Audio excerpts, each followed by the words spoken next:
ரோமருக்கு எழுதின நிருபம் ரோமருக்கு எழுதின நிருபம் புதிய ஏற்பாடு. ரோமருக்கு எழுதின நிருபம் 6ஆம் அதிகாரம் 1ஆம் வசனத்திலிருந்து. ஆகையால் என்ன சொல்வோம்? கிருபை பெருகும்படிக்கு பாவத்திலே நிலை நிற்கலாம் என்று சொல்வோமா? கூடாதே. பாவத்துக்கு மரித்த நாம் இனி அதில் எப்படி பிழைப்போம்? கிறிஸ்து இயேசுக்குள்ளாக ஞானஸ்தானம் பெற்ற நாம் அனைவரும் அவருடைய மரணத்துக்குள்ளாக ஞானஸ்தானத்தை பெற்றதை அறியாமல் இருக்கிறீர்களா? ஓகே, கொஞ்சம் கொஞ்சமாக பார்த்துட்டு வரலாம். நீங்கள்லாம் புதுசாக வந்தவங்க எல்லாரையும் வாழ்த்தி வரவேற்கிறோம். அம்மா மட்டும் வந்து நான் சொல்கிறேன் என்னன்னா, ஒருத்தரும் இந்த இடத்துல வந்து உட்காரும் போது எனக்கு வந்து என்ன தோணுது அப்படின்னா, ஜீவனுக்கு வாழ்க்கையில் அற்புதங்களும் அடையாளங்களும் கடவுள் அவங்க வாழ்க்கையில் நடத்துறதுக்கு அவங்க அனுமதிக்கிறாங்க, வாழ்வு உண்டாகிறதுக்கு அவங்க அனுமதிக்கிறாங்க அப்படின்னு தான் தோணுது. இன்னொன்று, இந்த இடத்துல நான் பாருங்க, இங்கேயே நான் பிறந்து வளர்ந்துருக்கிறேன். எனக்கு ஒரு வைராக்கியம் என்னன்னா, நம்ம ஜனங்களுக்கு யார் நம்மள மாதிரி சொல்லுவா அப்படின்னு. ஒருத்தரும் ஒரு மாதிரி இருக்கிறாங்க. ஓகே, ஏதோ ஒன்று நடத்தின்னு இருக்கிறாங்க, சர்ச்சை நடத்திட்டு இருக்கிறாங்க. ஆனால் நம்ம ஜனங்களை வந்து புரிஞ்ச ஆளுங்க என்ன தெரியுமா சொல்லுவாங்க? நம்ம ஜனங்களுக்கு ஒருத்தர் ஆள் கரெக்டாக இருக்கிறாங்க அப்படின்னு தெரிஞ்சா உயிரையே கொடுப்பாங்க. அவங்களால முடிஞ்சதெல்லாம் செய்வாங்க. ஏன்னா அவ்வளோ நம்புவாங்க. கடவுள் இடத்துல ஒரு பாஸ்டரையோ ஊழியக்காரை வச்சிருவாங்க கடவுள் இடத்துல. ஏன்னா அந்த அளவுக்கு உள்ளத்துல அவங்களுக்கு இடம் இருக்குது. நேற்று கூட 2 செருப்பு எடுத்துன்னு வந்து சாந்தி கொடுத்துச்சு. ஒரு வாட்ச் ஒன்று கொடுத்துச்சு, அது பேட்டரி சரியில்லை, நான் மாற்றி போடணும். செருப்பு எடுத்து வந்து கொடுத்தாங்க. இதெல்லாம் வந்து நான் அந்தமாரி செருப்புலாம் நான் வாங்கினது கிடையாது. ஆனால் வேற வேறு டிசைன்லாம் வாங்கிக்கிறதுனால அவங்க வீட்டுக்காரர் கொடுத்துக்கிறாரு. நல்லா சூப்பராக இருக்குது செருப்பு. நான் போட்டு பார்த்தேன். பாடுறா, உன்னை எப்படி நான் அலங்கரிக்கிறேன் பாடுறா, நல்லா இருக்குது செருப்பு. கர்த்தர் இதுதான் நம்ம போய் பிரயாசப்பட்டு இது பண்ணதில்லை. நீ வந்து ஆண்டவருக்காக நீ ஓடும் போது ஆண்டவர் இடம் கொள்ளாமல் போக மட்டும் ஆசீர்வதிப்பார். இப்போ நம்மக்கிட்ட இருக்கிற இதுவே என்ன தெரியுங்களா? இப்போ நம்ம வீட்டில் நடத்துகிறோம் பாருங்க, சபைக்குன்னு நம்மளுக்கு ஒரு ஐடென்டிட்டி, அதாவது அவர் அடையாளம் வந்துட்டு பேர் பாருங்க, இந்த இடத்துல மிகப்பெரிய காரியங்கள் நடக்கும். இங்கே நம்மளது சபைன்னு ஒன்று உருவாச்சுன்னு வைங்களேன், ஒரு இதுவா வீடு கிடையாது, சர்ச்சு அப்படின்ற ஒரு அவங்களுக்குள்ள போகிற வரவங்களுக்குள்ளும் இந்த ஏரியாவில் இருக்கிறவங்களுக்குள்ளும் அந்த எண்ணம் வந்துச்சு அப்படின்னா எங்களுக்கும் தான். ஏன்னா நாங்களே வந்து வீடு மாதிரி தான் நாங்கள் பார்த்துன்னு இது பண்ணின்னு இருக்கிறோம். ஆனாலும் எங்களுக்கு பெருசாக இந்த இடத்த என்னத்துக்கு போய் வச்சுருக்கோம்னா சபை நடத்துறதுக்கு தான். எங்களுக்கு வீடு இருக்குது, சூப்பராக இருக்குது, கூடுவாஞ்சேரியில் கம்மி வாடகையில் ஆமாம், கம்மி வாடகைகளில் நல்ல டபுள் பெட்ரூமு, நல்ல இயற்கை சூழ்நிலை, ஒரு 2 கிலோமீட்டருக்கு அப்படியே பச்சை பசேல்னு வயல்வெளி இருக்கும். காலையில் எழுந்து வந்து உட்காருவேன் பால்கனியில், அந்த மாடியில் சூரிய வெளிச்சம் அப்படியே உதயமாகும். அதை பார்க்கும் போதே எனக்கு அவ்வளோ சூப்பராக இருக்கும். அதை விட்டு நாங்கள் இங்கே வரோம். இங்கே வந்து பசங்கள்லாம் கெட்டு போயிடுமான்னா அந்த பயம் எனக்கு தேவையில்லை. ஏன் சொல்லுங்கள்? அப்பா அம்மா இல்லாதது தாங்க கஷ்டப்படணும். நான் தான் இருக்கிறோமே. என் பிள்ளைங்க மேலே எனக்கு அபார நம்பிக்கை இருக்குது. ஆமாம், இங்கே இருக்கிறவங்க இங்கே இருந்தாலும் இங்கே சொல்லுவாங்க, பாரு இங்கே தான் இருக்குதுங்க, இந்த பசங்களுடைய ஆக்டிவிட்டிஸ் ஒன்றும் மாறல பார். அதுதான் நம்பிக்கையை ஊற்றும் ஜனங்க மத்தியில். உன்னாலையும் இருக்க முடியும். இது மட்டும் இல்லை, பெத்துங்க சொல்றது மட்டும் கிடையாது, அவங்க கூட சேர்ற பசங்களும் வேதா மாரி நான் ஆகணும், சமந்தா மாரி நான் ஆகணும், அப்படி வரணும் பேச்சு. அப்புறம் எதுக்கு தான் நம்ம கடவுளை ஏசப்பா கும்பிடுறோம்? புரியுதுங்களா? இல்லை பயந்து எவ்வளோ நாள் தான் பயந்து ஓடி ஒழிஞ்சு நிற்போம். பயம்ன்றத வாழ்க்கையில் இருக்கக்கூடாது. நம்ம அப்படிப்பட்ட ஆட்களும் கிடையாது. கடவுள் நம்மளை அப்படி உண்டாக்கல. இங்க பாருங்க, உங்க வாழ்க்கையில நீங்க பயப்படுறீங்க அப்படின்னா கடவுள் பயப்படுவாரா? அவர் நம்மளுக்காக பயந்தார். எங்கன்னா கெர்சமனே தோட்டத்துல திகிலடையவும் வியாகுலப்படவும் தொடங்கினார்னு. ஏன்னா பாவத்தை சுமக்க போறோம், அந்த அக்கிரம அநியாயத்தை சாபத்தை எல்லாம் சுமக்க போறோம்னு பயந்தார். ஏன்னா நம்மளுக்காக பயந்தவர். எதுக்காக பயந்தார்னா, நீ வாழ்க்கை ஃபுல்லா பயமே இல்லாத ஒரு வாழ்க்கைய வாழணுன்றதுக்காக அவரு பயந்தார். இது சத்தியம். நம்ம அவரை போலவே மாறணுன்றதுக்காக தான் அவர் நம்மளை போல மாறினாரு. ஆமென். அதனால கொஞ்சம் அந்த ஐயோ ஐயோன்னா ஐயோ தான் ஐயோக்கு புரியுதுங்களா? ஒருத்தவங்க ஐயோன்னாங்கன்னா அந்த ஐயோக்கு தான், நம்மளுக்கு கிடையாது. ஆமென். இப்படி இருக்கணும் வாழ்க்கை. கொஞ்சம் கொஞ்சமா இந்த பாருங்க, நம்ம பேச பேச பேச பேச பேசும்போது நல்லா இருக்குதா? ஒய்ஃப் கூட சொன்னாங்க. ஏன்னா நாங்கள் சேலம் மீட்டிங் போயிட்டு வந்தோம். மீட்டிங் போயிட்டு வரும்போது அங்க இருக்கும் போது நல்லா இருக்குது, வெளியே வந்துட்ட பேரு அங்க இருக்கும் போது நல்லா ஃப்ரீசர்ல வச்ச மாதிரி தண்ணி ஐஸ் கட்டி ஆகிற மாதிரி ஆயிடுது. ஞாயிற்றுக்கிழமை சர்ச்சைக்கு வந்தா நல்லா இருக்குது, காதுக்கு இருதயத்துக்கு உணர்வு எல்லாம் நல்லா சூப்பரா இருக்குது. அதுக்கப்புறம் போயிட்டா என்ன ஆயிடுது? அப்படியே தண்ணி கரைஞ்சி அப்படி போற மாதிரி போயிடுது. ஏன் அப்படின்னா கண்ட்ரோல்ல இன்னும் வரல.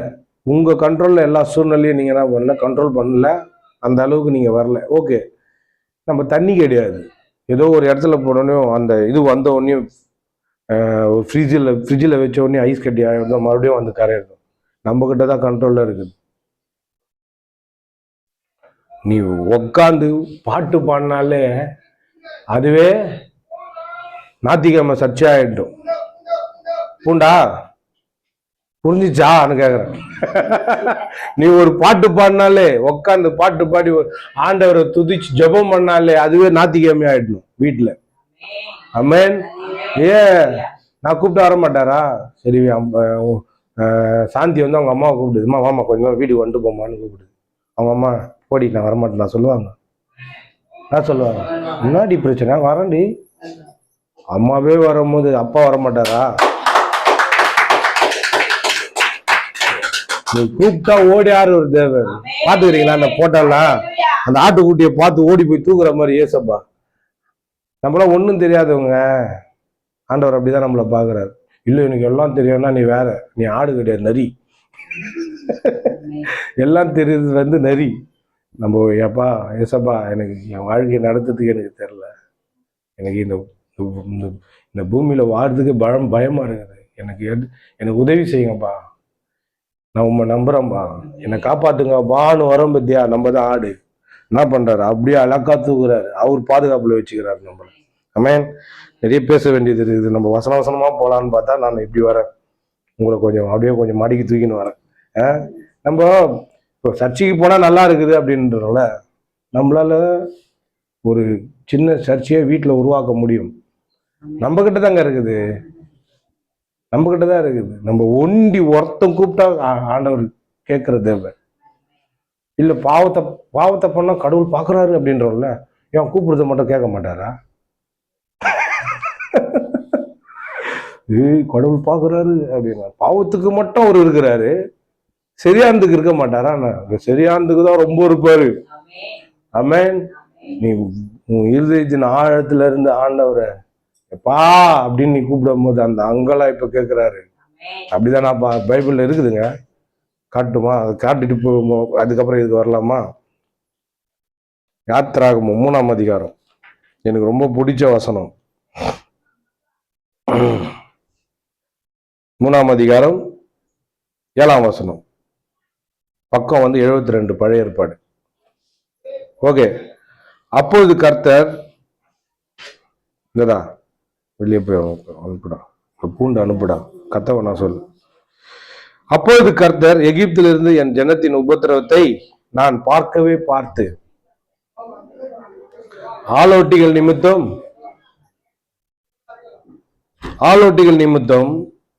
அவர்கள் இடுகிற கூக்குரலை கேட்டேன், அவர்கள் படுகிற வேதனையையும் அறிந்திருக்கிறேன். மொத்தம் 3 காரியங்கள் இருக்குது. பாருங்க, சொல்றாரு, கடவுள் பார்த்து சொல்ற வார்த்தை இது.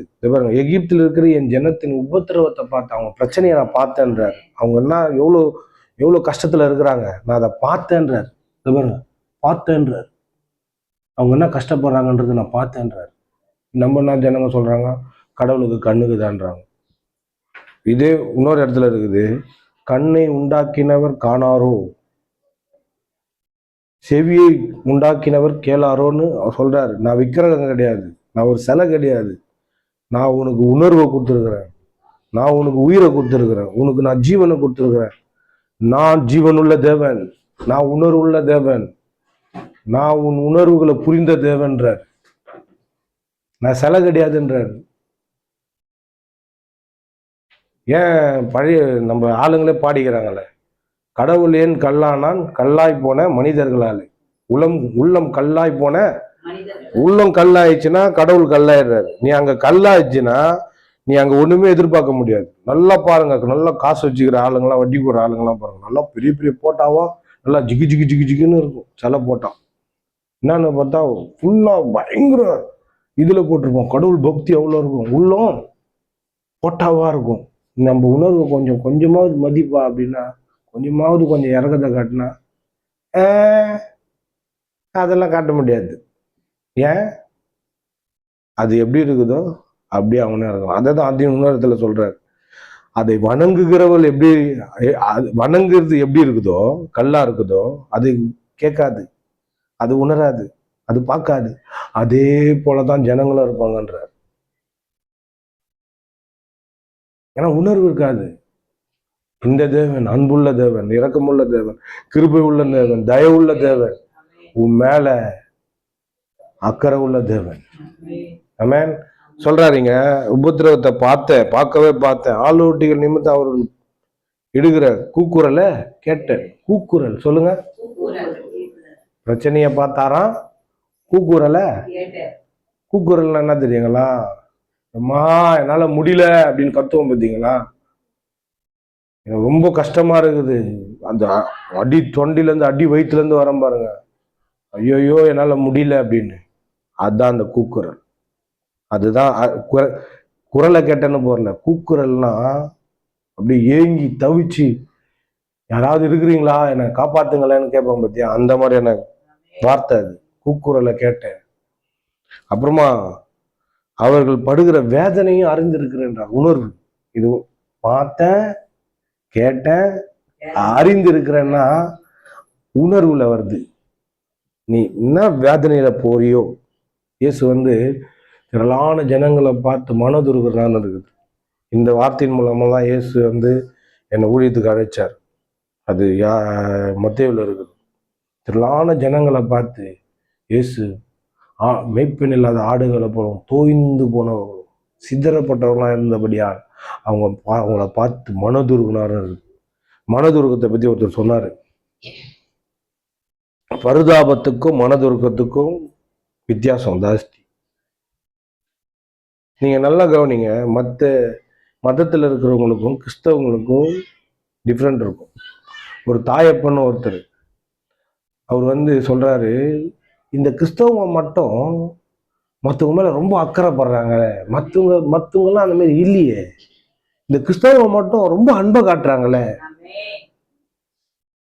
மற்றவங்களுக்கு ஜபம் பண்ணும் போது கூட தன் குடும்பத்தில் இருக்கிறவங்களுக்கு மாதிரி அக்கறைப்பட்டு ஜபம் பண்றாங்களே அப்படின்னு ஏன் வருதுன்னா,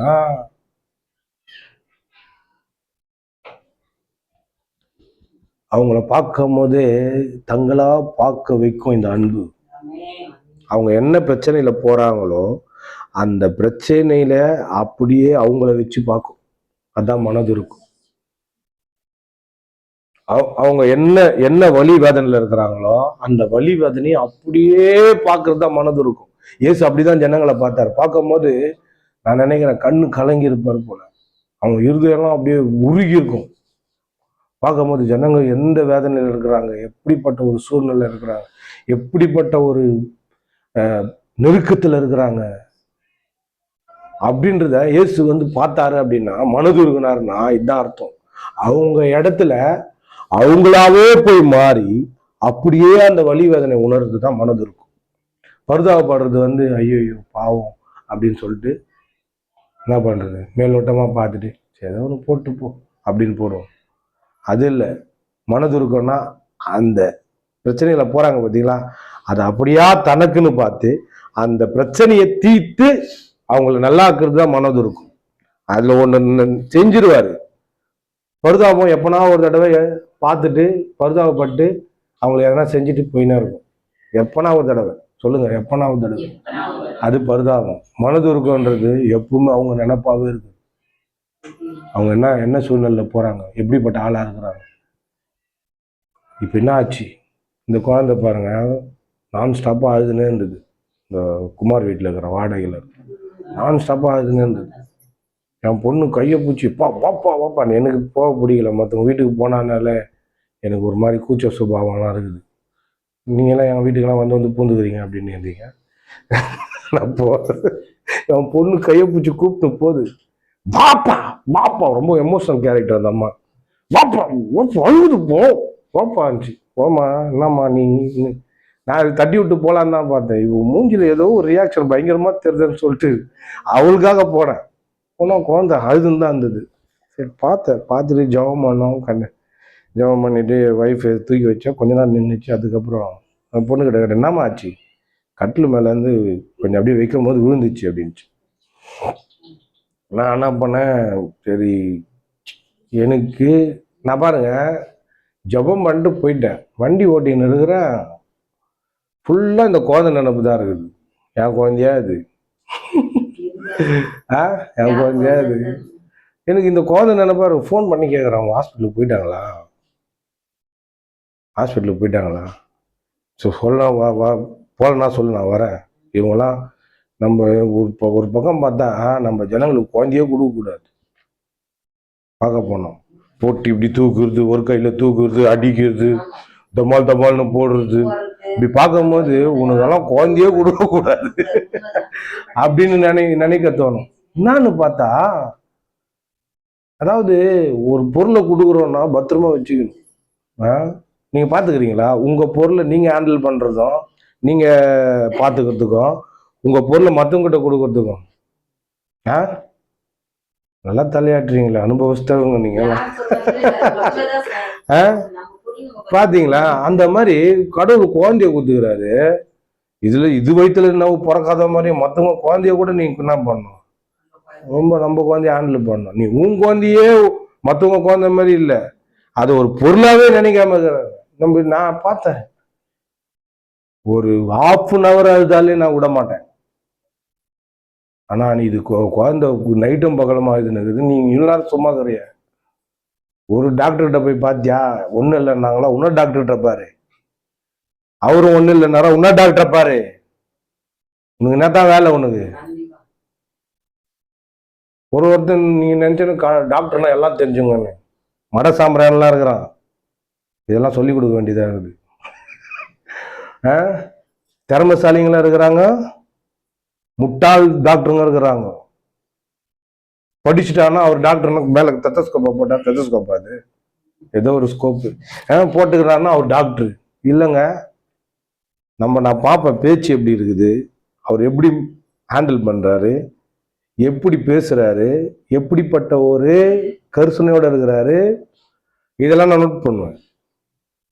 வெறும் டாக்டர்னா எழுதி கொடுத்து பாப்பா அப்படின்னு அது டாக்டரையும் நான் பார்த்தேன். ரெண்டாவது போகவே மாட்டேன் அந்த பக்கமா.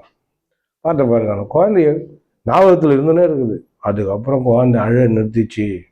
காதில் என்னவோ அவங்க ஆயா பார்த்துட்டு இந்த இருக்குதுன்னு சொல்லி இட்டுன்னு போயிட்டு பார்த்த உடனே குழந்தை நார்மல் ஆயிடுச்சு. அது அழ நின்றுச்சுன்னு தான் ஏன் அழ நின்றுச்சு அது பார்க்கும்போது சந்தோஷம். ஏன்னா இதுதான் மனது இருக்கும். இப்போ இவங்க வீட்டில் இருக்காரு பார்த்தீங்களா, நான் போகும்போது வரும்போதும் அந்த நினைப்பு இருக்கும். என்ன பண்ணுறாரு, ஏது பண்ணுறாரு, போய் பார்க்கலாமா அப்படின்னு இருக்கும்.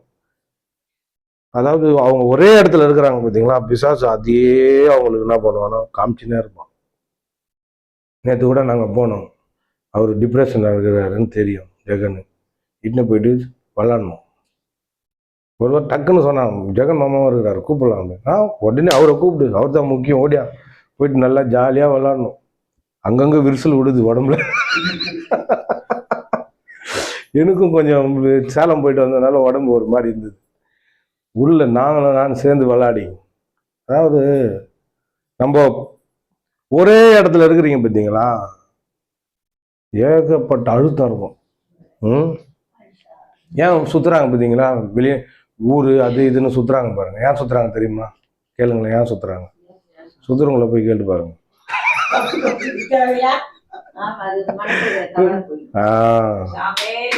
அவார்டு விடுமாங்க பாருங்க. உங்களுக்கு எது பாருங்க, நான் கூட பாருங்க திடீர்னு படம் பார்ப்பேன், ஏதோ ஒரு இதை பார்ப்பேன், பாட்டு கேட்பேன். சினிமா பாட்டு கூட கேட்டா கொஞ்சம் இதமா இருக்குதா, மனசு கவலை கொஞ்சம் அப்படி. அதுல இருந்து அந்த ஒரு விதமான இதுல இருந்து வெளியே வர்றதுக்கு நம்மளுக்கு ஒரு உதவி செய்தா நல்ல மியூசிக் கூட சரி, அது உலக பிரகாரமான மியூசிக்காக இருந்தாலும் சரி, நம்ம மனசு நல்லா இருக்கணும். ஹலோ, புரியுதுங்களா? ஒரு பாட்டு பாடினா கூட, இப்ப பாடுறோம், பாட்டு பாடினா அது ஒரு மனசை தொடுதா? ஒரு வாரி நான் உனக்கு சொல்லி கொடுக்குறேன். ஒரு பாட்டு வரி உனக்கு தொடுதுன்னா அதை திரும்ப திரும்ப பாடு. ஒரு வரி பாடுறல்ல, அது நல்லா இருக்குது எனக்கு அப்படின்னா திரும்ப பாடு, ஒரு 3-4 தடவை அதை பாடு.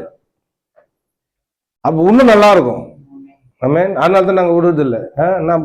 என்ன அடியாது, உங்க கிருப எங்களை விட்டு ஒரு பொழுதும் விலகலப்பா. நல்லா இருக்குதா?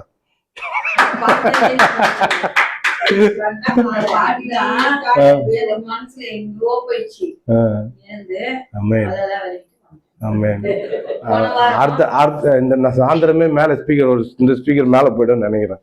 மழை வந்ததுனால போன வாரம்லாம் வைக்கல, இதை மேல வைக்கிறதுக்காக தான் எடுத்துன்னு வந்தேன். நம்ம வீடு, நம்ம இடம், நம்ம ராஜா இங்க, நம்ம ஆளுகைங்க, யார் வர்றாங்களோ பாத்துக்கலாம். அது வயரெல்லாம் வாங்கி வந்து வச்சுட்டேன், இன்னும் போல மேல, அது மேல வச்சிடலாம். இன்னைக்கு வச்சிடலாமா? இவர் சொல்லிட்டாரு, இளவரசன் சொல்லிட்டாரு, வந்துடலாம், முச்சிடலாம். உங்க கிருபை எங்களை விட்டு ஒரு போதும் விலகலப்பா. ஏன் அதை பாடுறேன்னா, நான் எல்லா பிரச்சனையும் நான் பாருங்க, நம்ம பிறந்ததப்படி நான் என்ன பண்ணுவேன், எனக்கு கமல் கேட்குற மாதிரி, நீ வளர்த்ததப்படி நான் என்ன பண்ணுவேன், நான் பிறந்ததப்படி நான் என்ன பண்ணுவேன், நம்ம ஏரியாப்படி நான் என்ன பண்ணுவேன் அப்படின்ற மாதிரி நம்ம இருக்கிற இடம் அந்த மாதிரி. நம்ம ஏகப்பட்ட மண்டியில நம்ம சுத்தி இவன் வாழ்க்கையா இப்படி இருக்குது அப்படின்னு நம்ம பாக்குறோம். அப்படி இல்லம்மா, மண்டை ஃபுல்லா ரொம்பிக்குது, அழுக்கும் கசடும் ஏடா கூடமும் எல்லாமே. நம்ம ரொம்ப டாட்டா பில்ல பரம்பல தான் வந்தோம். போயஸ் கார்டன்ல வீடுக்குதா, இல்லை ஆரியபுரத்துல வீடுக்குதா? இல்லை நம்ம அப்பா அம்மா எல்லாம் நல்லா என்ன பாஸ்டரா, இல்லை பில்லியனரா? நம்ம எல்லாமே இந்த இடத்துல இருக்கிறோம்ல, அப்படிதான் இருக்கும். இங்க இருந்து கடவுள் காப்பாத்தி ஒரு மைண்ட சூப்பரா ஆக்கி இருக்கிறாரு பாரு பா. அதுக்கு நான் இடத்த கொடுத்தேன். கண்டிப்பா நம்மளுடைய உதவி கடவுளுக்கு தேவை, நம்மள சரி பண்றது. ஆமென். இருக்கிறீங்களா? இந்த பிரசங்கத்திலேயே ரொம்ப முக்கியமான ஒரு வார்த்தை இருக்கும்னா இந்த வார்த்தையா தான் இருக்கும்னு நினைக்கிறேன். உங்களை சரி பண்றதுக்கு உங்களுடைய உதவியை கடவுள் கேட்கிறாரு. அதனால தான் சொல்றாரு, இதோ வாசப்படி இருந்து கதவை தட்டுறேன், ஒருவன் என் சத்தத்தை கேட்டு கதவை திறந்தானா நான் உள்ள வருவேன்றார். ஆமென். கடவுளுடைய உதவி உங்களுக்கு வேணும் அப்படின்னா உங்க உதவியை கடவுள் கேட்கிறார். நீ இடம் கொடு. ஆமென். நீ இடம் கொடு. நீ என்ன பண்ண அனுமதி, நான் உங்க வாழ்க்கையில உள்ள வர்றதுக்கு, எல்லாத்தையும் சரி பண்றதுக்கு, ஆமென், எல்லாத்தையும் நல்லாக்கிறதுக்கு நீ என்ன பண்ண, என்ன அனுமதி, என்னை அழை. பைபிள் அப்படியே போட்டுக்குது, ஆபத்து காலத்தில் என்னை நோக்கி கூப்பிடு, நான் உனக்கு மறு உத்தரவு அருளி செய்வேன்றார். வருத்தப்பட்டு பாரதம் இப்படி நின்று இதெல்லாம் ரோட்ல நின்று சொன்னா ஜனங்க கேட்பாங்க. ஆண்டவர்கிட்ட தான் பதில். வாழ்க்கை மாறுறதும் சரி, வாழ்க்கை உயர்றதும் சரி ஏசப்பா கிட்ட இருக்குது. இதுல என்னன்னா, நம்ம வெளியே போய் நின்று கூப்பிடும் போது இந்த வார்த்தை அவங்களுக்கு இதமா இருக்கும். வருத்தப்பட்டு பாரம் சுமக்கிறவங்களே, நீங்க எல்லாரும் என்னிடத்தில் வாருங்கள், நான் உங்களுக்கு இளைப்பாறுதல் தருவேன் அப்படின்னு நம்ம சொல்லும் போது அவங்களுக்கு ரொம்ப நல்லா இருக்கும். ஆனா சொல்லுங்க, ஏகப்பட்ட என்ன சொல்றது, குறுக்க வந்து நிற்கும். இயேசுக்கிட்ட வந்தா மூக்குத்தி ஏற்றணும், நாக்குத்தி ஏற்றணும், காதித்தி ஏற்றணும், கழுத்தில் இருக்கிற கைத்தத்தி ஏற்றணும், வெள்ளையும் போட்டுக்கணும். நான் உங்களுக்கு ஏன் போட்டுக்கிறேன்னா, நான் கலர் கலராக போடுற ட்ரெஸ் எல்லாம் எடுத்துன்னு வந்துக்கிறேன். இப்படி போட்டா தான் நம்புவீங்கன்ற வேற இதனால இந்த ஒயிட்டை போட்டு இருக்கிறேன்.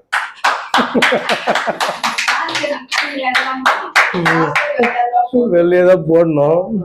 உள்ளம் வெள்ளை, மேலேயும் வெள்ளையா இருக்கு. இது பாருங்க, இது இல்லைங்க. இது பாருங்க, நம்ம மேலோட்டமா பார்த்துட்டு எல்லாரும் ஜட்ஜ் பண்ண முடியும். இது இல்ல, இது இல்ல. வார்த்தை எப்படி வருது, வாழ்க்கை எப்படி இருக்குது, அதை பார்க்கணும். அமேன். மற்றவங்களுக்கு ஆசீர்வாதமா இருக்கிறோமா? அமேன். நம்ம ஆசீர்வாதமா இருக்கிறோமா? நம்ம வார்த்தை எப்படி இருக்குது அதை பார்க்கணும். மேலோட்டமா பார்த்துட்டு யாரும் என்ன பண்ணக்கூடாது. இப்ப நாளைக்கு கூட நான் கட் பண்ணி போட்டு நின்னா கூட என்னை பார்த்து இந்த புள்ள உள்ளம் நல்ல உள்ளம்பா சொல்லுங்க, என்னை பார்த்து சொல்லுங்க. நல்லா தப்பிச்சிட்டேன் நானு. ஒரு பனினே போட்டு நின்னா கூட நம்பா அவர் கூட கடவுள் இருக்கிறாருப்பா. அவர் பண்றது பேசுறது எல்லாம் கடவுள் பேசுறது தான். ஆமென். அவ்வளவுதான். அப்படி போயிடணும். மேலோட்டமா நம்ம பாக்குறோம்ல, ஒரு பக்கம் அது நல்லதுதான், எல்லாத்தையும் நம்ம கரெக்டா பண்ணணும். இது ஒரு அடையாளமா இருக்குது. இப்ப நம்ம வேலையை போட்டுன்னு பைபிள் எடுத்துட்டா பாஸ்டர்னு தெரியுது இல்லையா? இது வந்து கொஞ்சம், அதாவது அரை கிளாஸ் 10வது படிக்கிறவங்க பார்த்தோன்னே கண்டுபிடிச்சிடுவாங்க. அரை கிளாஸ் என்ன பண்ணும், வெள்ளை போட்டுக்கிறியா பைபிள் வச்சுக்கிறியா பாஸ்டர் நீ அப்படின்னு. ஒருத்தர் பாருங்க சொன்னாரு, ஒரு பாஸ்டர் என்ன பண்ணிக்கிறாரு, வீட்டுக்கு வந்து உன் ஒய்ஃபு பேய் பிடிச்சிட்டு இருக்குது ஒரு ஆளுக்கு, ஒரு ஒரு ஒரு ஒரு அவருக்கு தெரிஞ்ச ஆளுக்கு வந்து, தெரிஞ்ச ஆளோட ஒய்ஃபுக்கு வந்து பேய் பிடிச்சிட்டு இருக்குது. வாங்க வாங்க வாங்க வாங்கன்னு கூப்பிட்டுக்கிறாரு. அட்ரஸ்லாம் சொல்லி எல்லாத்தையும் சொல்லி, இந்த தெரு இருக்காங்க இந்த தெரு இருக்காங்க ஃபோன்லேயே சொல்லிக்கிறாரு. தெருவில் வரமாட்டுதான் அவங்க ஒய்ஃபு. பைபிளுக்குள்ள இன்னும் போவே இல்லை நான். தெருவில் வரமாட்டுதான். இது பாருங்க, அது 4-5 தெரு இருக்குது, மெயின் ரோடு இருக்குது. மெயின் ரோட்லாம் வந்துட்டாங்களாம், தெருவுள்ள வரமாட்டுதான் அவன் ஒய்ஃபு. எங்க இருந்தெல்லாம் வந்துட்டாங்க, சீக்கிரம் வந்துட்டாங்களாம். இந்த தெருவுள்ள வர்றதுக்கு 60 ரூபா ஆயிடுச்சான். அந்த பொண்டாட்டி கூட சண்டை போட்டுக்கிறான் போல, வா வா வான்னு. அந்த பொண்ணு வரமாட்டுதான். அப்புறமா பார்த்து வலிச்சின்னு வந்துட்டுக்கிறான். வலிச்சின்னு வந்துட்டு வீட்டு உள்ள கூட வரமாட்டுதான். வீட்டு உள்ள வரமாட்டேன்னு போட்டு ஜபம் பண்ணிக்கிறாரு. இவர் சாட்சோட இருந்துக்கிறாரு. பாஸ்ட் எப்படி இருந்துக்கிறாரு, சாட்சோட இருந்துக்கிறாரு, பனினோட இருந்துக்கிறாரு. அந்த பொண்ணை பேய தொத்திக்கிறாங்க. அது வா ஊனு அழகு வச்சுக்குது, செவரெல்லாம் ஏறுதான். லேடிஸ் பொண்ணு செவரெல்லாம் ஏறுதான். பக்கத்துல வீட்டுல இந்த இந்துக்கள் இந்த மாதிரி பாஜக காரணங்களாகிறானுங்கள, அவனுங்கெல்லாம் பார்த்து போன் பண்ணி போலீஸ் வர வச்சுருக்காங்க. அந்த பொண்ணு என்ன பண்றான்னு. ஆனா நான் கொஞ்சம் யோசித்தேன், பாருங்க பொண்ணுக்குள்ள பிசாசுக்குது. இவங்க ஆம்பளைங்கெல்லாம் கொஞ்சம் சுத்தி நின்றுக்கிறாங்க, எல்லாம் பண்றாங்கன்னு வைங்களேன், ஜெபம் பண்றாங்க. போலீஸ்லாம் வந்துச்சான், என்னயா பண்றீங்க நீங்க பண்றது இருந்தால் சர்ச்சையில போய் பண்ணுங்க, எதுக்கு இங்கெல்லாம் வச்சு ரோட்ல எல்லாம் பண்ணுறீங்கன்னு சொல்லி. அது வரமாட்டுது உள்ளம். அப்படி சொல்ல, என்ன பண்றீங்க யார் பாஸ்டர் அந்த பொண்ணு சொல்றான், இவர் தான் பாஸ்டர் தான். யாரு சாட்சி போட்டுக்கிறாருல, இவர் தான் பாஸ்டர். போலீஸ்கார கண்ணு கூட தெரியல, பிசாசுக்கு தெரிஞ்ச அவர் தான் பாஸ்டர். அந்த மாதிரி நம்ம என்ன பண்றோம் பாருங்க, அது எவ்வளவு டிகிரி முடிச்சுக்குது பத்தியா பிசாசு. கரெக்டா ஆளை கண்டுபிடிச்சு. நான் ஒரு பொண்ணு பிசாசை தோற்றத்துக்கு உள்ள கூப்பிட்டேன். இது வரைக்கும் வந்துச்சு, இந்த கதவை தாண்டி வரமாட்டேது. எனக்கு ஒரு மாதிரி இருக்குது, பூச்சி கைய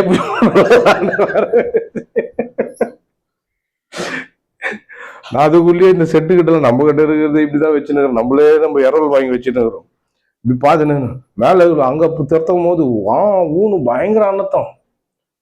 அந்த பக்கமும் இந்த பக்கமும் குதிக்குது, ஓடுது, ஊந்து அடக்க முடியல, கைய கடிக்குது, பேண்ட பூச்சி வலிக்குது. என்னென்னவோ பண்ணுது. இங்க எதனா நந்துற போகுதுன்னு சொல்லிட்டு எல்லாத்தையும் நினைச்சு அரேஞ்ச் பண்ணி வச்சுனாங்க. இப்போ நம்மளுக்கு என்ன தெரியுது, பிசாசு கரெக்டா ஆளை கண்டுபிடிக்குது. நான் நினைச்சேன், இதே பிசாசு என்னை கற்பழிக்கிறாங்கன்னு அந்த பொண்ணு சொல்லி இருந்ததுன்னா பாஸ்டர்லாம் உள்ள போயிட்டு இருப்பாரு. ஆனா உண்மையா சொல்லிது பத்தியா, டீசென்டான பிசாசா இருக்கும் போல என்ன என்ன ஒரு மாதிரி. ஆனா அதை சொல்லல, கடவுள் அனுமதிக்க மாட்டாரு. நீ என்ன பேசணுமோ அதை தான் பேசணும். இயேசுகிட்ட வந்து 6000 பிசாசு இருக்கிற ஆள் வந்து சொல்றான், அந்த 6000 பிசாசும் கேக்குது, இந்த பண்ணிங்களுக்குள்ள போவதுக்கு எனக்கு அனுமதிங்க. நம்மள மாட்டி விடுற சீனே அங்க இருக்காது. நான் யோசித்தேன், பிசாசு இந்த மாதிரி பொய் சொல்றோன்னு போட்டுக்குதுல பைபிள்ல, அவன் பொய்க்கு பிதாவா இருக்கிறான். இனிமேல் பொய் சொல்லியிருந்தா பாஸ்டருடைய நிலைமை என்ன ஆயிருக்கும்? போலீஸ் வந்துச்சான் என்ன நான் இந்த பொண்ணுல இருந்து வெளியே போகாதல்ல, உன்னை மாட்டி விட்டு நான் எஸ்கேப் ஆகிறேன்னு சொல்லிட்டு அதுவே மாட்டி விட்டு இருக்கலாமே அப்படின்னா, ஆண்டவர் எனக்குள்ள சொன்னாரு, மாட்டி விடுறதுக்கெல்லாம் இல்லை, நான் என்ன சொல்றேனோ அதுதான் பிசாசே சொல்லும். உங்களை மாட்டி விடுறதுக்கெல்லாம் நான் விட மாட்டேன். எல்லா கண்ட்ரோலும் என்கிட்ட இருக்குதுப்பான்றாரு கர்த்தர். நான் யோசித்தேன், திடீர்னு இந்த மாதிரி ரகலகெல்லாம் பண்ணி இந்த மாதிரி மாட்டி விட்டுச்சுன்னா என்ன ஆகுது? கொஞ்சம் யோசனை பண்ணி பாருங்க. போலீஸ்லாம் வந்துச்சு, அந்த பொண்ணுகிட்ட இருந்து பிசாசு போல அழகழிச்சுன்னு இருக்குது, பயங்கரமா குதிக்குது, என்னென்ன பண்ணுது. இப்போ வெளியே பார்க்குறவங்களுக்கு என்ன இருக்கும்? தப்பா தானே தெரியும். தப்பா தானே தெரியும், அவங்களுக்கு ஒன்றும் தெரியாது. அப்போ இது எதுக்காக சொல்ல வந்தேன்?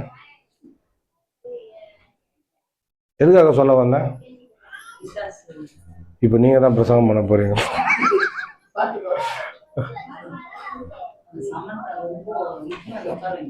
எல்லாரும் உள்ள உட்கார வை. சரி, ரோமருக்கு போவோம். ரோமர் 6ஆம் அதிகாரம்.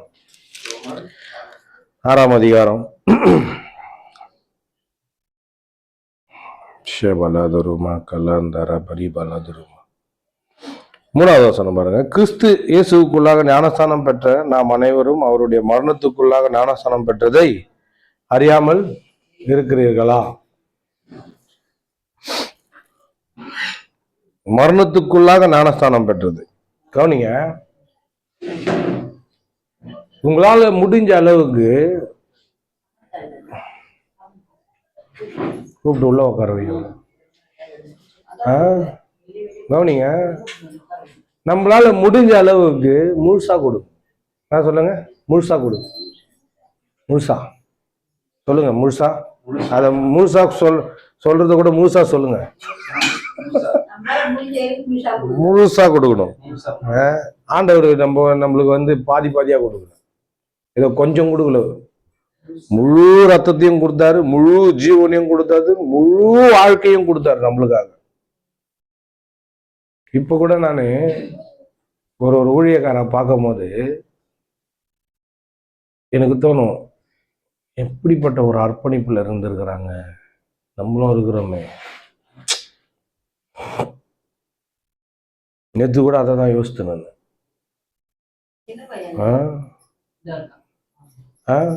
நம்மளும் இருக்கிறோமே, எப்படி வாழ்க்கையை 16 வயசுல முழுவதுமா கொடுத்துருக்குறாங்க. ஒரு பாஸ்டர் பையனா இருந்தாலும் போய் படிக்கும் போது என் வாழ்க்கையை ஆண்டவருக்காக நான் தரேன் அப்படின்னு சொல்லி கொடுத்து எவ்வளோ பேருக்கு ஆசீர்வாதமா இருக்கிறாங்க. என்ன நான் அந்த இடத்துல வச்சு பார்க்கும் போது நம்ம முழுசா தான் கொடுக்குறோம், எல்லாத்தையும் நம்ம முழுசா கொடுக்குறோம். அப்படி கொடுக்கும் போது தான் ஆண்டவர் அங்க வந்து முழுமையா வெளிப்படுற.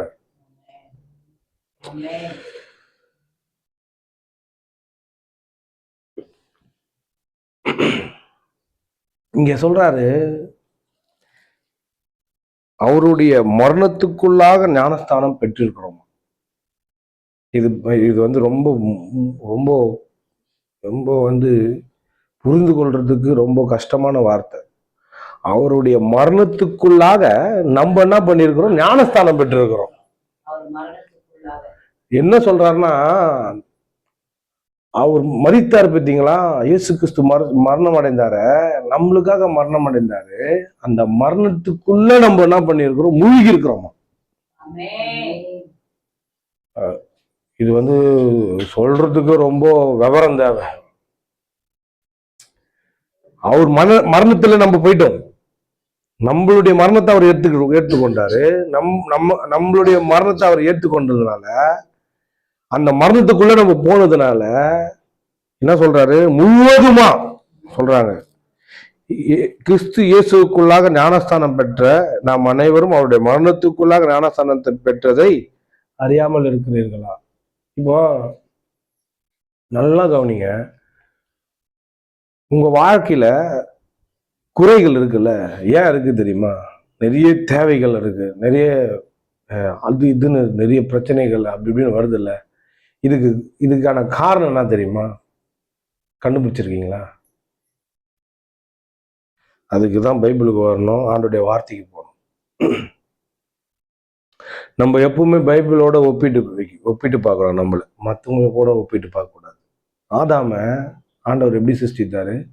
தன்னை போலவே. எப்படி சிருஷ்டித்தாரு? தன்னை போலவே. கடவுள் எப்படிப்பட்டவர்? முழு நிறைவுள்ளவர்.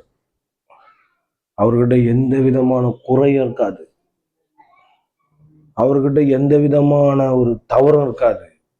அவ்வளவு பரிசுத்தமுள்ள தேவன், அவ்வளவு மகிமை நிறைந்த தேவன்.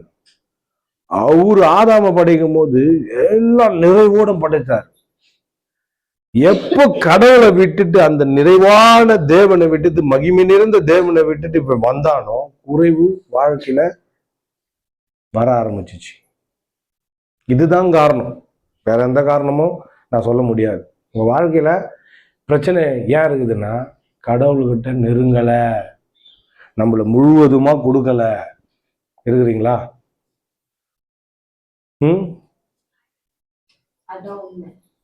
முழுவதுமா கொடுத்தா, முழுவதுமா நம்மளை அர்ப்பணித்தா, தேவனிடத்துல நம்மளுடைய இருதயத்தை முழுவதுமா கொடுத்தா, அங்க இருக்கிற வாழ்வே தனி வாழ்வு. அதுல இருக்கிற மகிமையே வேற.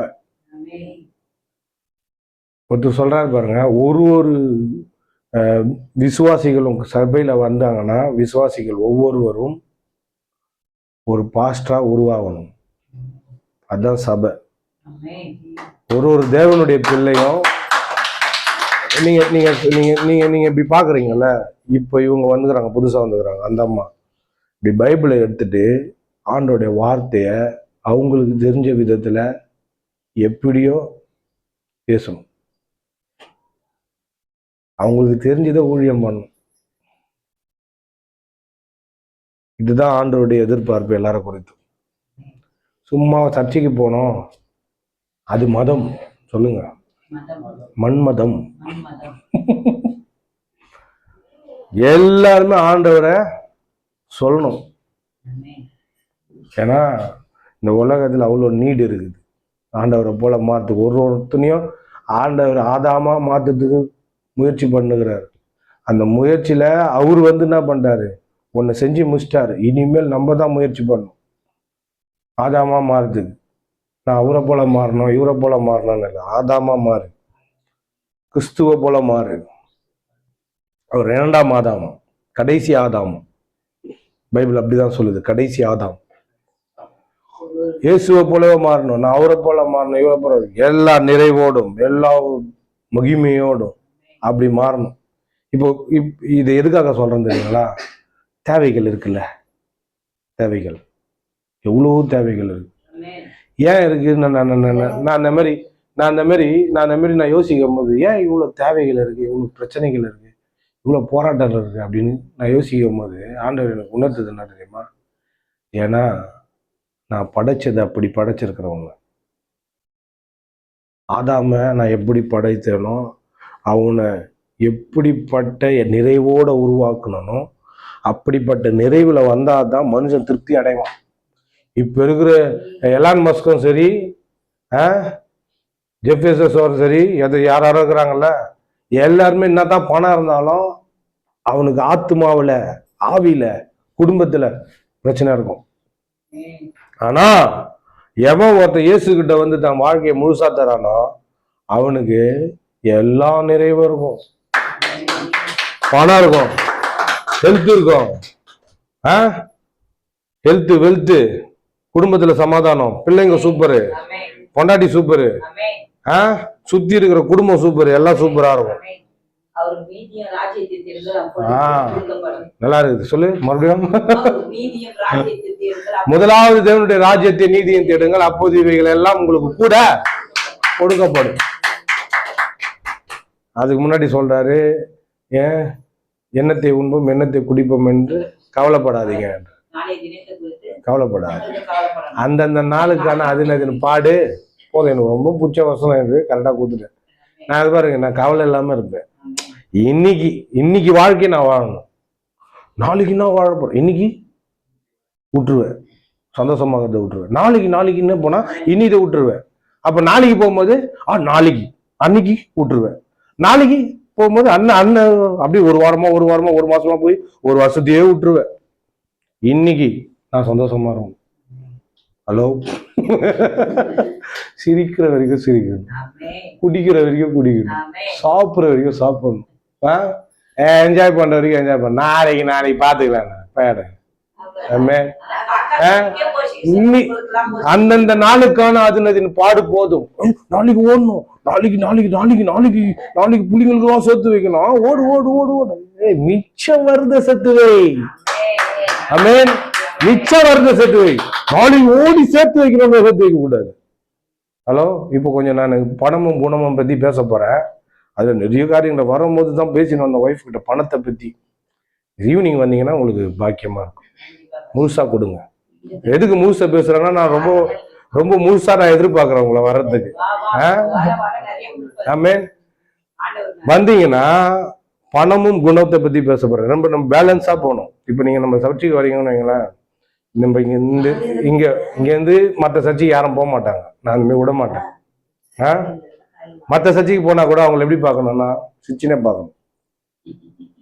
நம்ம சர்ச்சையில இருந்து நம்ம போக மாட்டாங்க, அந்த மாதிரி இருக்காது. அப்படி போனாலும் சொல்லுங்க, அவங்கள நேசிக்கணும். அவங்கள நேசிக்கணும்.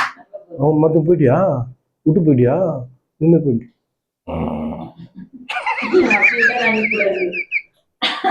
அதே மாதிரி இப்போ நல்லா கவனிங்க.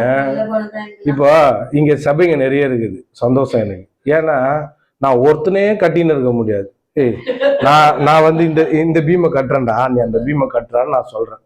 நான் இங்க இந்த சுவரை நான் வைக்கிறேன், நீ அந்த சுவரை கொஞ்சம் வைய அப்படின்னு நான் சொல்றேன். நான் இந்த சுவரை வச்சுன்னு வரேன். எவ்வளோ நேரம் ஆகும் நான் வைக்கும் போது? இந்த சுவரு எனக்கு டைமுக்கு இது நல்லா ஆகும். அந்த சௌரியம் நானே கட்டினேன்னா எவ்வளோ நேரம் ஆகும்? லேட் ஆகும். அந்த மாதிரி தான் லேட் ஆகிறதுக்கு பதில் அவங்கவுங்க நல்லா ஊழியம் பண்ணா ரொம்ப சந்தோஷம். ஊழியன்றது நம்மளை உயர்த்தது கிடையாது. நீ உயர்த்தி என்னத்த பண்ண போற? இயேசுவை உயர்த்ததுக்கு தான் நம்ம வாழறோம். ஆமே. நம்மளை உயர்த்தணும்னு நினைச்சா நான் இதை கட்ட விட மாட்டேன், நீ வராத, அப்ப லேட்டா தான் ஆகும். கொம்பு நட்டு ஹெல்ப் பண்றப்போ நீ ஒன்னும் நட தேவையில்லை, அப்படியே போ அப்படின்றாங்க.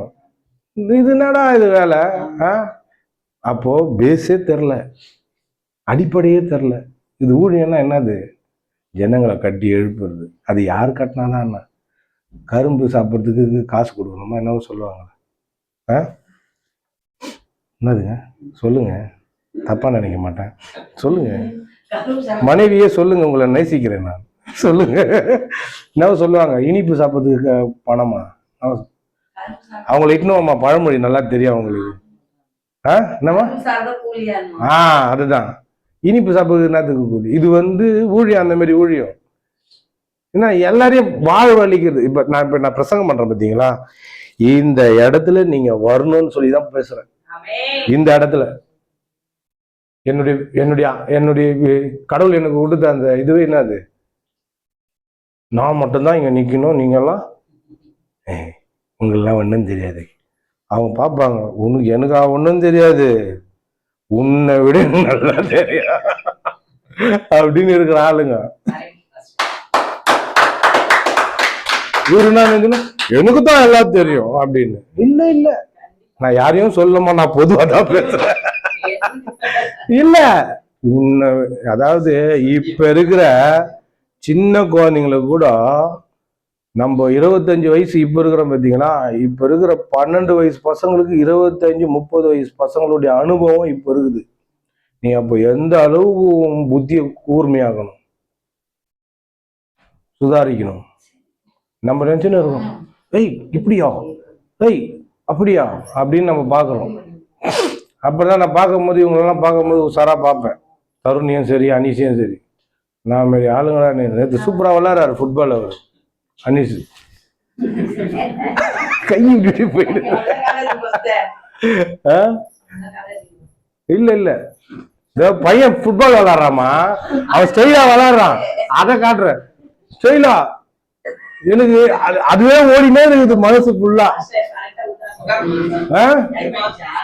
நான் இப்படி கையில காட்டுறேன்னா அவன் அந்த அளவுக்கு ஸ்டைலா விளையாடுறான். அப்படிதான் விளையாடுவாங்க. கவனிச்சிங்களா?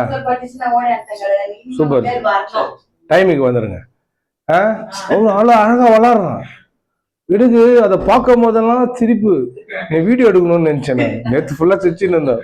அவன் பண்றது அப்படியே, அவன் பண்றது அப்படியே சூப்பரா இருக்குது, சுவாரஸ்யமா இருக்குது.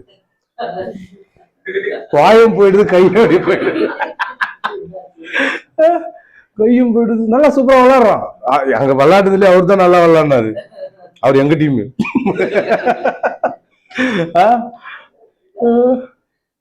நல்லா விளையாடுறான். பார்த்தா இப்படி இப்படி இப்படி இப்படி நான் பார்த்தேன். பரவாயில்லையே, குழந்தை நல்லா திறமையா இருக்கிறானே. மாப்பிள்ள தேனில இருந்து அப்படின்ட்டு.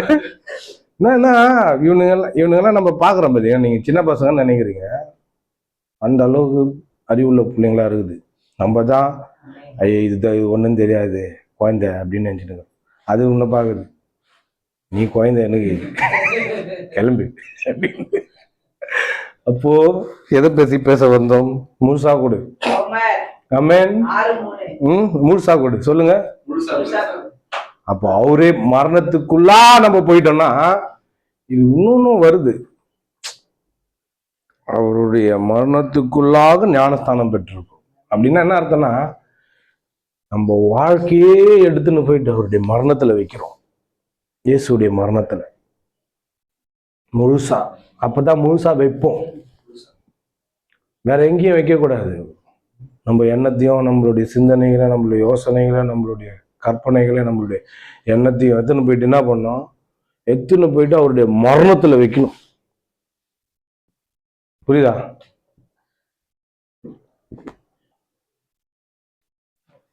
அவர் மரணத்துல வைக்கும் போது என்ன என்னவா அதை பாக்குறாரு கடவுள். கர்த்தர் எப்படி பாக்குறாரு? மரணத்துக்குள்ளாக ஞானஸ்தானம் பெற்றது. ஞானஸ்தானன்றது லேசான விஷயம் கிடையாது. அது உள்ள நடந்ததுக்கான அடையாளம். அதே சமயத்துல ரெண்டு தான் நம்மளுடைய கிறிஸ்தவ ஜீவியத்துல சடங்காச்சாரம் அப்படின்வாங்க. அது வழிமுறையா பண்றது என்னன்னா, ஒன்று திருவிருந்து, ஒன்று ஞானஸ்தானம். இதை தான் நம்ம என்ன பண்ணோம், திரும்ப திரும்ப நம்ம செஞ்சுன்னு இருக்கோம். ஞானஸ்தானம் ஒரு தடவை செய்கிறோம், இது ரெண்டு மட்டும்தான் நம்ம என்ன பண்ணுறோம்னா செய்கிறோம். அது திருவிருந்து மாதம் மாதம் நம்ம பண்ணுறோம், அது டெய்லி கூட பண்ணலாம், தப்பே கிடையாது. ஞானஸ்தானம் அது கீழ்ப்படிதல். சொல்லுங்க, கீழ்ப்படிதல். நான் இயேசு கிறிஸ்துவுக்கு என் வாழ்க்கையை கொடுத்துட்டேன்றதுக்கான மேலோட்டமான அடையாளம் என்ன? மேலோட்டமான அடையாளம். நான் கிறிஸ்தவன் ஆகிட்டேன், நான் கிறிஸ்துவுக்குள்ள வந்துட்டேன், நான் இயேசுவை நான் ஆண்டவரா இரட்சகரா நான் ஏற்றுக்கொண்டேன், இனிமேல் என் வாழ்க்கை அவர் பொறுப்பு, நான் அவர் கூட தான் இருப்பேன் அப்படின்றதுக்கான அடையாளம் தான் ஞானஸ்தானம். புரியுதா? மேலோட்டமா நம்மளுக்கு ஒன்று, இப்போ நம்ம ஒரு ஆஃபீஸுக்கு போகிறாங்க, என்ன பண்ணுறாங்க, டேகு கொடுத்துட்றாங்க, இல்லை யூனிஃபார்ம் கொடுத்துட்றாங்க, அதான் அடையாளம். நம்ம கிறிஸ்தவன் ஆகிடுறது என்னதுக்கு எது அடையாளம்? ஞானஸ்தானம் தான் அடையாளம். நம்ம கிறிஸ்தவன் அப்படின்றதுக்கான அடையாளம் கீழ்ப்படிதல். இயேசுவுக்கு நம்ம இயேசுவை ஏற்றுக்கொண்டோம் அப்படின்றதுக்கு அவர் சொல்லியிருக்கிறார், சீஷராகி ஞானஸ்தானம் கொடு, விசுவாசம் உள்ளவனாகி ஞானஸ்தானம் கொடு அப்படின்றார். ஒன்று சீசர் ஆகணும், சர்ச்சைக்கு தொடர்ந்து வரணும், ஒரு அளவுக்கு ஆண்டோடைய வார்த்தையில கொஞ்சம் உறுதியாகிடணும், அப்புறமா விசுவாசிக்கணும். இதெல்லாம் நடந்துட்ட பேர் தான் என்ன பண்ணணும், ஞானஸ்தானம் கொடுக்கணும். சர்ச்சைக்கு வந்துட்டியா, எத்தனை போய் வந்துட்டாங்க பார்த்தியா, அவங்கள எத்தனை போய் முக்கணும். அது கிடையாது ஞானஸ்தானம். வந்து வார்த்தையை கேட்டு சீஷனாகும். சீஷன்னா என்னது?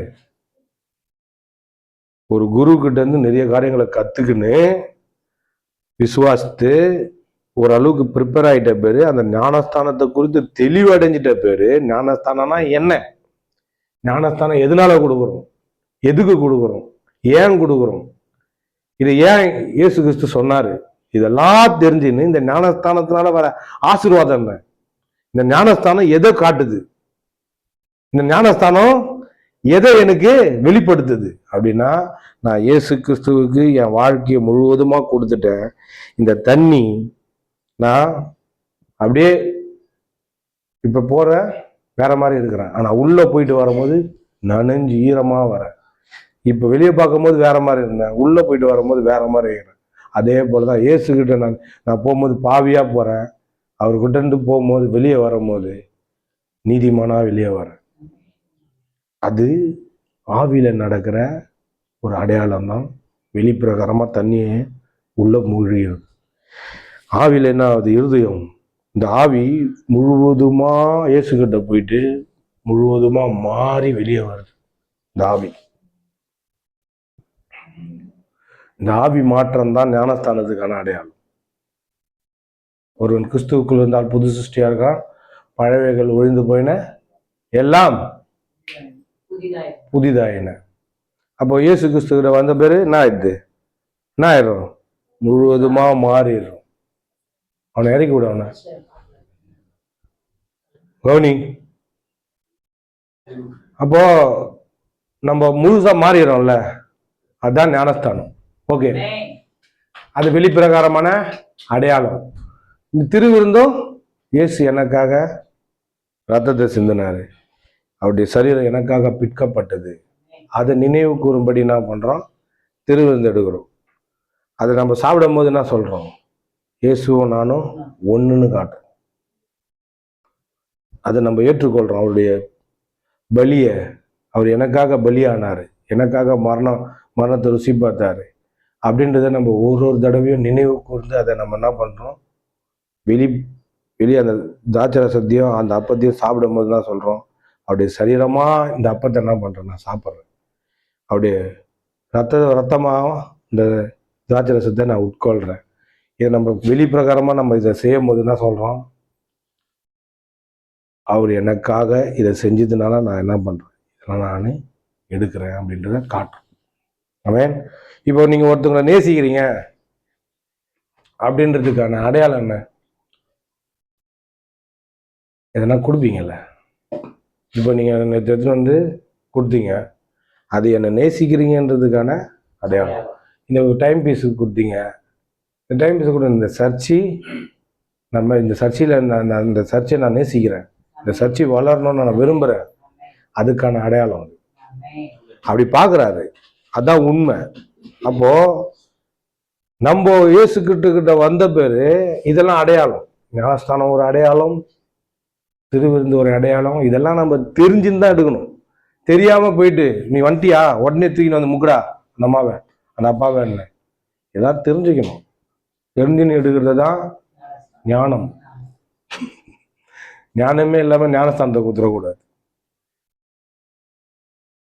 ஞானம் ஸ்தானம். முட்டாளா போயிட்டு ஞானவானா வெளியே வரும், அதான் ஸ்தானம். ஸ்தானன்றது குளிக்கிறதுன்னு அர்த்தம். தலை முழுகுவாங்கல்ல, எங்க போயிட்டு வந்தா தலை முழுகுவாங்க? கை நனைக்கிறது தலை முழுகிறதுன்னு நம்ம கூட தலங்காச்சாரம் சம்பிரதாயம்லாம் இருக்குதுல்ல. என் புள்ளியே நீ இல்லடா அப்படின்னு சொல்லி தலை முழுவாங்க, என் அப்பாவுமே நீ வானான்னு சொல்லி தலை முழுகுவாங்க. ஏன் அதை காட்டுறாங்கன்னா, இனிமேல் ஒட்டு வரவே வானாம் அப்படின்றத என்ன பண்றாங்க? வெளிப்பிரகாரமா காட்டுறாங்க. புரியுதா? அப்ப ஞானஸ்தானத்தை குறித்த அறிவு தேவை. எதுவுமே தெரியாம நம்ம எடுக்கக்கூடாது, எல்லாத்தையும் தெரிஞ்சு எடுக்கணும். தெரிஞ்சு எடுத்துட்டா அப்ப எடுக்கும் போதெல்லாம் அதை குறித்த ஒரு தெளிவு இருக்கும். அதை ஏன் பண்றோம், எதுக்கு பண்றோன்றத ஒரு உணர்வோட நம்ம எடுப்போம். ஆமென். ஓகே. எழுந்து நிற்போமா? ஷபலா துருபா கலாந்தரபா. கட் பண்ணிட்டு